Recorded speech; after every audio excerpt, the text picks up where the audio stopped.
It really shouldn't be a shocker when I say that this is a bad film.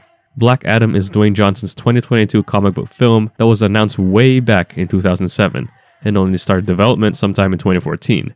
But who cares if this went through development hell? Surely most projects that went through this phase in the production cycle never led to a complete dumpster fire, am I right?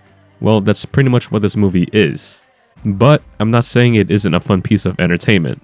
I've seen a lot of people online talking about how recent Marvel films you have to turn your brain off to enjoy them, and I never got what that ludicrous statement truly meant. Jane? But now I kinda do. Black Adam is a fast-paced, balls-to-the-wall, and relatively generic superhero film featuring Dwayne Johnson, which was exactly what I was expecting. But what I didn't expect was the abundance of dopamine-infused action sequences, which felt like it was taking up 60% of the film's running time. And I gotta be honest, most of those scenes have very good visual set pieces.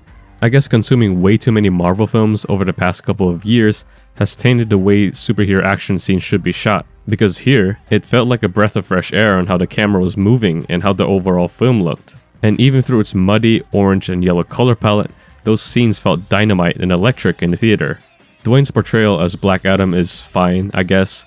He pretty much gave the most Dwayne "The Rock" Johnson but stern performance for the entire film.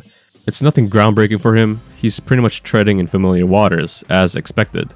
The Justice Society were decent as well, mainly Pierce Brosnan as Dr. Fate and Aldous Hodge as Hawkman, giving very good performances.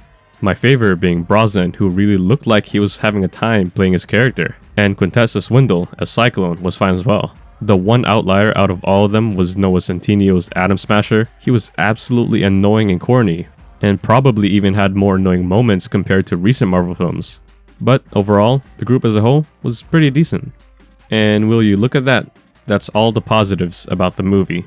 Everything else is just straight bad. Let's go to the story.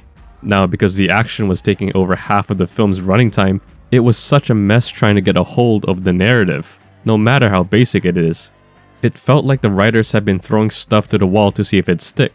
The same can very well be said about its writing.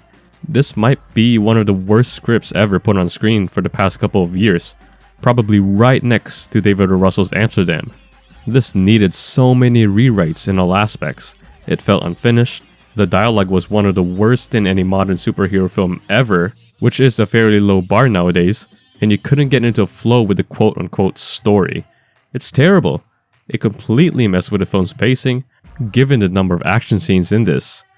There were also several scenes where the editing was all over the place, like they'd give their lines, but right as they gave it, they immediately cut to the other person giving their lines, and cut them off as well. This happens way too much in the film. And again, the dialogue was trash. Lines came off as forced and way too literal, especially when the kid was giving his lines. His role in the film was not only not needed at all, but he was awful here. It did not feel like acting. It felt like he was reading off a teleprompter. But I'm not gonna give him too much slack. He really isn't the major reason this was awful. It was more like a symptom. Also, the antagonist was horribly written, obviously, and forgettable. And I mean that literally, because I'd forgotten he even existed toward the back half of the film. Almost everything about this film felt generic and unequivocally inoffensive. Coming out of the theater, the only positives were that it was fun, I guess, and spoiler alert, Henry Cavill is back as Superman. So it's not a good film at all, but it's also digestible enough that it works as a 2-hour piece of entertainment that you definitely need to turn your brain off for. It's that mind-numbing. I'm feeling 2 stars out of 5 on it. Don't forget to like and subscribe, and thanks for watching.